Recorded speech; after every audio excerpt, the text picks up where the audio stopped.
just 2 weeks after launching its most wanted fraudsters list. The FBI already reports taking at least 3 fugitives into custody, including 2 captured overseas. One arrest was announced yesterday involving a suspect found in Turkey, another fugitive captured in the Philippines after pleading guilty in a separate Medicare fraud scam and then failing to return to the U.S. for sentencing. Newsmax correspondent Jason Mattera has all the details for us. Jason. Yeah, Mark, Charlotte, these weren't some small-time scams either. Let's start with the guy who was found in the Philippines since his guilt isn't in doubt. Herbert Kimball admitted to helping run a scheme that bilked Medicare of at least $1.2 billion in fraudulent charges over a 5-year period. Federal authorities say the operation began in 2014 with Kimball's Philippines-based call center, pumping out dubious orders for medical equipment, mainly for orthopedic braces. Each order came with patient information, a prescription, and the equipment that was supposed to be shipped. Officials say the telemedicine doctors used to sign off on these orthopedic braces often had no real relationship with the Medicare patients. There wasn't a physical examination, for instance.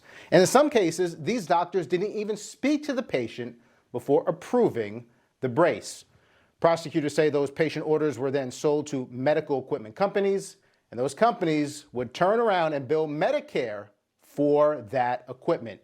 Kimball pleaded guilty back in April of 2019 to his role in the scam, admitting to charges that included conspiracy to commit wire fraud and conspiracy to defraud the United States. His sentencing was scheduled for August of 2024, but instead of showing up for court, Kimball remained on the run in the Philippines. And that's where the FBI says he was finally captured 7 years after that guilty plea. Yet Kimball wasn't the only fraud fugitive the FBI says they nabbed recently.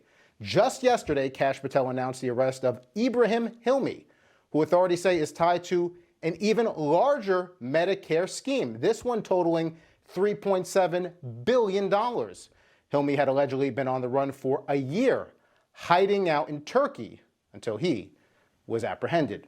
The FBI's fraud most wanted list has only been live for 2 weeks, and already the Bureau says at least 3 fugitives are in custody, accused of ripping off American taxpayers through Medicare fraud or theft during the COVID-era payouts. And Mark, Charlotte, the administration is promising that more takedowns are on the way.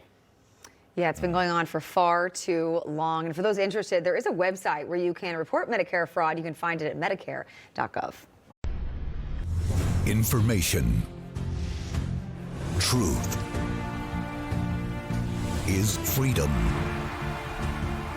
Is Newsmax. It's real news for real people.